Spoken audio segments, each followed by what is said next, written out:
Guys അപ്പോൾ നമ്മുടെ $10 lakh fund account നമ്മളിപ്പോൾ കറൻ്റ്ലി പാസ്സാക്കിയിട്ടുണ്ട്. അത് പാസ്സാക്കാൻ വേണ്ടിയിട്ട് ഞാൻ എന്തൊക്കെ സ്ട്രാറ്റജീസ് ഉപയോഗിച്ചു, എന്തൊക്കെ റിസ്ക് മാനേജ്മെൻറ്റ് ഉപയോഗിച്ചു, അതുപോലെ ഞാൻ ഇമോഷൻസ് അങ്ങനെ പ്രോപ്പറായിട്ട് കൺട്രോൾ ചെയ്തു. അപ്പോൾ ഇതൊക്കെ ഉള്ളൊരു ഡീറ്റെയിൽ ആയിട്ടുള്ളൊരു വീഡിയോ ആണ് ഇന്നത്തെ എന്ന് പറഞ്ഞാൽ ഡേ 1 മുതൽ ഒരു ഫണ്ട് അക്കൗണ്ട് പാസ്സാക്കണം വരെയുള്ളത്.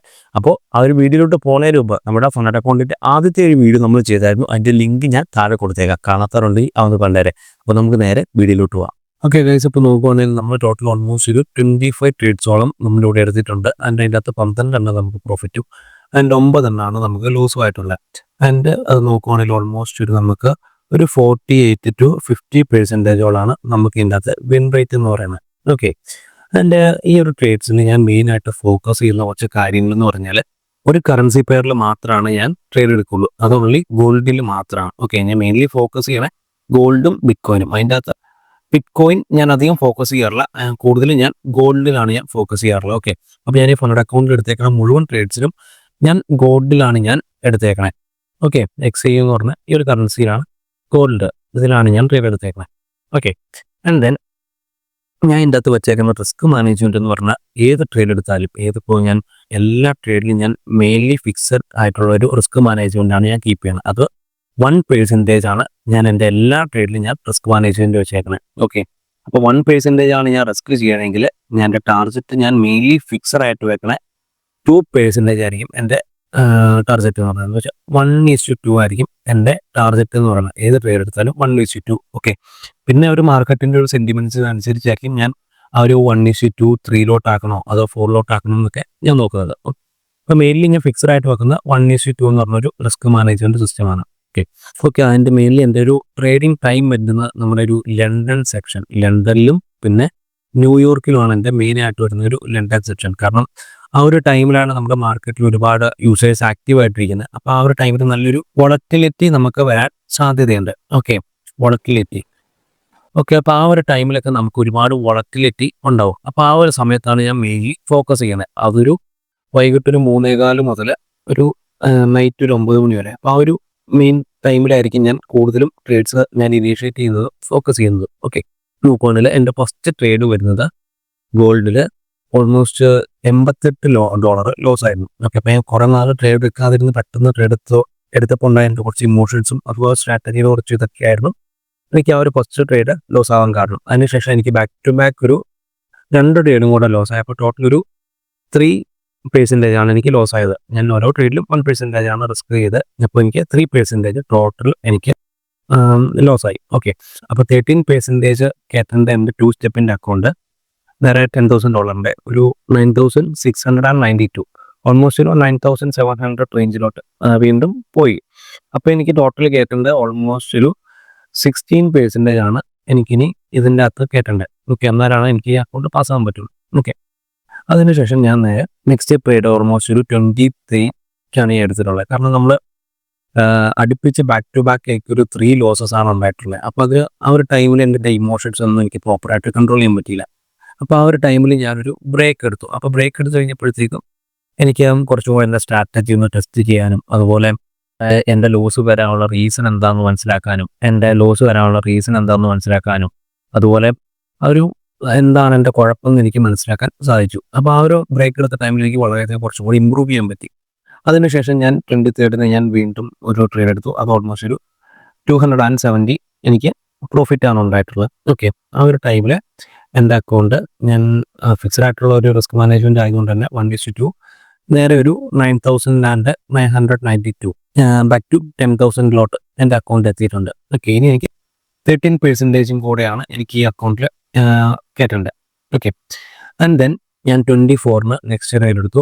ഓൾമോസ്റ്റ് ഒരു $187 എനിക്ക് ഇതിൻ്റെ അകത്ത് പ്രോഫിറ്റ് ഉണ്ടായിട്ടുള്ളത്. ഓക്കെ, ആൻഡ് ഞാൻ ഇതിൻ്റെ അകത്ത് മെയിൻ ആയിട്ടുള്ള എൻ്റെ ഒരു സ്ട്രാറ്റജി എന്ന് പറഞ്ഞു കഴിഞ്ഞാൽ ട്രെൻഡാണ് ഞാൻ മെയിൻലി ഫോക്കസ് ചെയ്യണത്. കാരണം ഞാനൊരു പ്രൈസ് ആക്ഷൻ ബേസ്ഡ് ആയിട്ടുള്ള ട്രേഡറാണ്.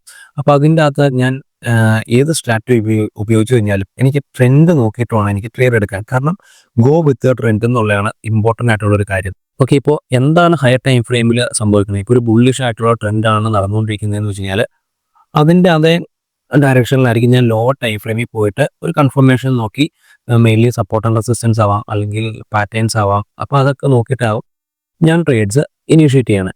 ഓക്കെ, അപ്പോൾ എൻ്റെ ഒരു മെയിൻ ക്രൈറ്റീരിയ എന്ന് പറഞ്ഞാൽ ഇതാണ്.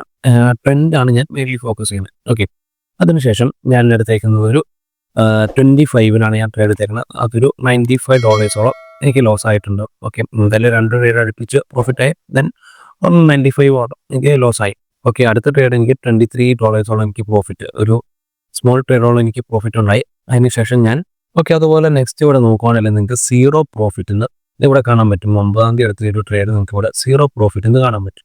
കാരണം ഇത് ഉദ്ദേശിക്കുന്നത് എന്താണെന്ന് വെച്ച് കഴിഞ്ഞാൽ ഞാൻ എൻ്റെ ഏത് ട്രേഡ് എടുത്തു കഴിഞ്ഞാലും അതിനകത്ത് ഞാൻ ഫിക്സഡ് ആയിട്ട് കീപ്പ് ചെയ്യുന്ന ഒരു കാര്യമുണ്ട്. എൻ്റെ ഒരു ക്രൈറ്റീരിയ എന്ന് പറയാൻ പറ്റും. ഓക്കെ.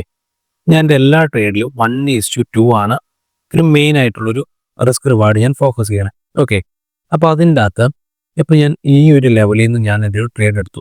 ഞാൻ ഇവിടെ SL വെച്ചു ആൻഡ് ഇവിടെ നിന്ന് എൻട്രി എടുത്തു. അതിനുശേഷം ഇതൊരു 1:1 എന്നുള്ളൊരു ടാർഗറ്റിലോട്ട് എത്തി. 1:1 അത്ര എത്തിക്കഴിഞ്ഞാൽ എൻ്റെ ഈ കാണുന്ന ഈ ഒരു സ്റ്റോപ്പ് ലോസ് എടുത്ത് ഞാൻ നേരെ ഈ എൻട്രിയിലോട്ട് ഞാൻ പ്ലേസ് ചെയ്യും. അത് ഞാൻ ഫിക്സഡ് ആയിട്ട് എല്ലാ ട്രേഡിങ് ഞാൻ കീപ്പ് ചെയ്യുന്ന ഒരു കാര്യമാണ്. അപ്പോൾ അതിനുശേഷം ഈ ഒരു 1:1 ആയ ഈ ഒരു ട്രേഡ് വീണ്ടും താഴത്തോട്ട് പോയി കഴിഞ്ഞാൽ എനിക്കിവിടെ ബ്രേക്ക് ഈവണിൽ എക്സിറ്റ് ആവാം. ഇവിടെ എനിക്ക് ലോസ് ഒന്നുമില്ല. ഞാൻ ഇവിടെ ബ്രേക്ക് ഈവൺ എന്നൊരു സ്റ്റേജിൽ ഞാനിവിടെ എക്സിറ്റ് ആവും. ഓക്കെ. അപ്പോൾ ആ ഒരു ടൈമിൽ ഇത് വീണ്ടും മുകളിലോട്ട് പോയി കഴിഞ്ഞ് കഴിഞ്ഞാൽ എനിക്കിവിടെ പ്രോഫിറ്റ് ആണ്. ഓക്കെ. ഈ ഒരു 1:2 എത്തിക്കഴിഞ്ഞാൽ എനിക്ക് പ്രോഫിറ്റ് ആണ്. അപ്പോൾ ഞാൻ ഇത് എല്ലാ ട്രേഡിലും ഞാനിത് കീപ്പ് ചെയ്യുന്ന ഒരു കാര്യമാണ്, ഫിക്സഡ് ആയിട്ട് ഞാൻ നോക്കുന്ന ഒരു കാര്യം. അപ്പോൾ ഇവിടെ നോക്കുവാണെങ്കിൽ ഞാൻ ഈ ഒരു 9-ാം തീയതി എടുത്ത ഒരു ട്രേഡ്, ഇവിടെ 9-ാം തീയതി എടുത്ത ഒരു ട്രേഡ് 9/7/2025 ഒരു 0 പ്രോഫിറ്റ് എന്ന് കാണിക്കുന്നത് ബ്രേക്ക് ഈവൺ എക്സിറ്റ് ആയി എന്നാണ് ഉദ്ദേശിക്കുന്നത്. ഓക്കെ. അതിനുശേഷം ഞാനിവിടെ ഒരു ട്രേഡ് എടുത്തേക്കുന്ന ഒരു 22-ാം തീയതിയാണ് ഞാൻ നെക്സ്റ്റ് ട്രേഡ് എടുത്തേക്കുന്നത്. അത് നമുക്ക് ഓൾമോസ്റ്റ് ഒരു $170 പ്രോഫിറ്റ് വന്നേക്കുന്നത്, $170. അതിനുശേഷം ഞാൻ ബ്രേക്ക് ഈവണിലായി, വീണ്ടും പ്രോഫിറ്റ്. അങ്ങനെ ഞാൻ ഫസ്റ്റ് ഫേസ് ഞാൻ കംപ്ലീറ്റ് ആയി. ഫസ്റ്റ് ഫേസ് ഞാനിവിടെ കംപ്ലീറ്റ് ആയിട്ടുണ്ട്. നോക്കുവാണെങ്കിൽ ഫസ്റ്റ് സ്റ്റെപ്പ് ഞാനിവിടെ ഒരു 8% പ്രോഫിറ്റ് ടാർജറ്റോടുകൂടി ഞാനിവിടെ കംപ്ലീറ്റ് ആയി. അതിനുശേഷം 5% പ്രോഫിറ്റ് ടാർജറ്റും കൂടിയാണ് നമുക്കിനി അച്ചീവ് ആവേണ്ടത്. ഓക്കെ. ഞാനിപ്പോൾ എൻ്റെ ഏത് ട്രേഡ് എടുത്തു കഴിഞ്ഞാലും എനിക്കൊരു ഇത്ര ക്രൈറ്റീരിയ ഞാൻ എന്തായാലും ഫിക്സ് ചെയ്ത് വെക്കും. അപ്പോൾ ഞാൻ ഒരു ലിമിറ്റഡ് ആയിട്ടുള്ളൊരു ടൈമിലായിരിക്കും ഞാൻ എൻ്റെ ഒരു ചാർട്ട് ഞാൻ നോക്കുന്നത്. ഓക്കെ. ഒരുപാട് സമയം ഞാൻ ഈ ഒരു ചാർട്ട് നോക്കാറില്ല. കാരണം നമ്മൾ ഒരുപാട് സമയം ചാർട്ട് നോക്കിയിരുന്നു കഴിഞ്ഞാൽ നമുക്ക് ഒരുപാട് ഫോഴ്സഡ് ആയിട്ടുള്ള ഒരു എൻട്രി എടുക്കേണ്ട ഒരു സെറ്റപ്പ് വരും. അതുപോലെ നമുക്ക് ഓവർ ട്രേഡ് എടുക്കേണ്ട വരും, ഗൈഡ് വരും. അപ്പോൾ അതുപോലത്തെ പ്രോബ്ലം ഒക്കെ ഒഴിവാക്കാനായിട്ട് ഞാൻ എൻ്റെ ഒരു ഇമോഷൻ ആ ഒരു എല്ലാം പ്രോപ്പറായിട്ട് കൺട്രോൾ ആവാനായിട്ട് ഞാനൊരു ലിമിറ്റഡ് ടൈമിലാണ് ഞാൻ എൻ്റെ ഒരു ചാർട്ട് ഞാൻ നോക്കിയിരിക്കാറുള്ളൂ. ഓക്കെ. അതിനുശേഷം ഞാൻ എൻ്റെ ലെവൽസും എല്ലാം ഞാൻ മാർക്ക് ചെയ്ത് കഴിഞ്ഞതിന് ശേഷം ഞാൻ അവിടെ ഒരു അലേർട്ട് ഇട്ട് വെക്കും. മേളിലോ താഴെയോ എൻ്റെ ലെവൽ എവിടെയാണോ അവിടെ ഞാൻ ഒരു അലേർട്ട് ഇട്ട് വെക്കും. അതിനുശേഷം അവിടെ എത്തുമ്പോൾ മാർക്കറ്റ് എത്തുമ്പോഴത്തേക്കും എനിക്ക് ഫോണിലോട്ട് അലേർട്ട് വരും. ആ ഒരു സമയത്തായിരിക്കും ഞാൻ എൻട്രി എടുക്കുന്നത്. അവിടെ ലോ ടൈം ഫ്രെയിമിൽ എന്താണോ നടക്കുന്നത് അതിൻ്റെ ബേസിൽ ഞാൻ എൻട്രി എടുക്കും. അപ്പോൾ ഞാൻ ഒരു ലിമിറ്റഡ് ടൈമിലായിരിക്കും ഞാൻ എൻ്റെ ഒരു ചാർട്ട് നോക്കുന്നത്. അതുകൊണ്ട് തന്നെ എനിക്ക് ഫോഴ്സ്ഡ് ആയിട്ട് ഒരു എൻട്രീസും എനിക്ക് വരുന്നില്ല. ഞാൻ അങ്ങനെയാണ് എൻ്റെ ഒരു ഇമോഷനൊക്കെ ഞാൻ പ്രോപ്പറായിട്ട് കൺട്രോൾ ചെയ്യുന്നത്. ഓക്കെ.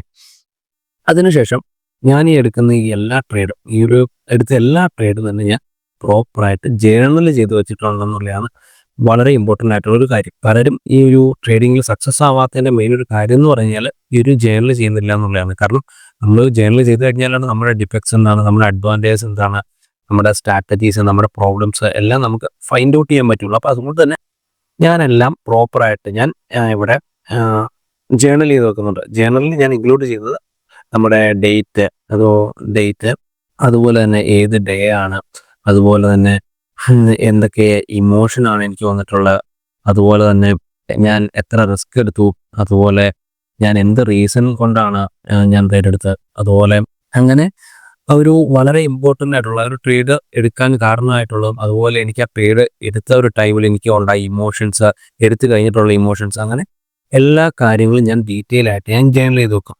ഈ ഒരു ജേർണൽ ചെയ്ത് വെക്കുക മാത്രമല്ല, അതിനുശേഷം ഞാനിത് മന്ത് എൻഡ് അല്ലെങ്കിൽ വീക്കെൻഡ് ഞാനിത് അനലൈസ് ചെയ്യും. അനലൈസ് ചെയ്യുമ്പോൾ എനിക്ക് എൻ്റെ കുഴപ്പങ്ങൾ, എൻ്റെ പ്രോബ്ലംസ് എന്താണ്, ഞാൻ എവിടെയൊക്കെയാണ് എൻ്റെ സ്ട്രാറ്റജി അല്ലെങ്കിൽ ഇമോഷൻസ് ഇതെല്ലാം വർക്കൗട്ട് ആയത് അല്ലെങ്കിൽ ഡിഫക്റ്റ് വന്നത് എല്ലാം ഞാൻ പ്രോപ്പറായിട്ട് അനലൈസ് ചെയ്ത് അടുത്ത തവണ ഞാൻ ഇതെല്ലാം കറക്റ്റ് ചെയ്യും. ഓക്കെ. അപ്പോൾ ഇങ്ങനെയാണ് ഞാൻ എൻ്റെ എല്ലാ ട്രേഡിങ്ങിലും ഞാൻ ചെയ്യുന്ന ഒരു കാര്യം. അതിനുശേഷം 5% എന്നുള്ളൊരു ടാർഗറ്റ് ഫസ്റ്റിൽ നമുക്ക് കണ്ടിന്യൂസ് ആയിട്ടൊരു പ്രോഫിറ്റ് ആയിരുന്നു. ദെൻ അടുപ്പിച്ച് 2 ട്രേഡ് ലോസായി. ദെൻ നമ്മൾ കഴിഞ്ഞ ദിവസം $320 പ്രോഫിറ്റോട് കൂടി ഒറ്റ ട്രേഡിൽ കിട്ടിയതാണ്. ഓക്കെ, അപ്പോൾ ആ ഒരു ട്രേഡിൽ നമ്മുടെ ഈ ഒരു phase 2 ആയിട്ടുള്ള ഒരു 5% കൂടെ നമ്മൾ പാസ്സായിട്ടുണ്ട്. ഓക്കെ, അപ്പോൾ ഇത്രയും കാര്യങ്ങളാണ് ഞാൻ എൻ്റെ ഒരു ട്രേഡ് എടുക്കാൻ വേണ്ടിയിട്ട് ഞാൻ ഫുള്ളായിട്ട് നോക്കാനുള്ളത്. ഇമോഷൻ ഞാൻ കൺട്രോൾ ചെയ്യുന്നു, അതുപോലെ എൻ്റെ സ്ട്രാറ്റജി ഞാൻ എങ്ങനെയാണ് നോക്കുന്നത്, അതുപോലെ ക്രൈറ്റീരിയാസ്, ഞാൻ ഡേറ്റ റിസ്ക് മാനേജ് ചെയ്തു. അപ്പോൾ ഇത്രയും ഞാൻ പ്രോപ്പറായിട്ട് എല്ലാം നോക്കിക്കൊണ്ടാണ് എനിക്ക് phase 1ഉം phase 2ഉം എനിക്ക് കറക്റ്റായിട്ട് പാസ്സാവാൻ പറ്റിയത്. ഓക്കെ, അപ്പോൾ ഞാൻ ഈ എടുത്തേക്കുന്ന ഈ ഓരോ ട്രേഡ്സിൻ്റെയും ഒരു ഡീറ്റെയിൽ ആയിട്ടുള്ള ഒരു വീഡിയോസ് നമ്മുടെ ഈ ഒരു യൂട്യൂബ് ചാനലിൽ വരുന്നതായിരിക്കും. അപ്പോൾ അതൊന്ന് അറിയാൻ വേണ്ടിയിട്ട് നമ്മുടെ ചാനൽ എന്നാലും മറക്കാതെ സബ്സ്ക്രൈബ് ചെയ്ത് വെച്ചാൽ. അപ്പോൾ ഇതുപോലത്തെ ഒരു അടിപൊളി വീഡിയോ നമുക്ക് പിന്നെ കാണാം.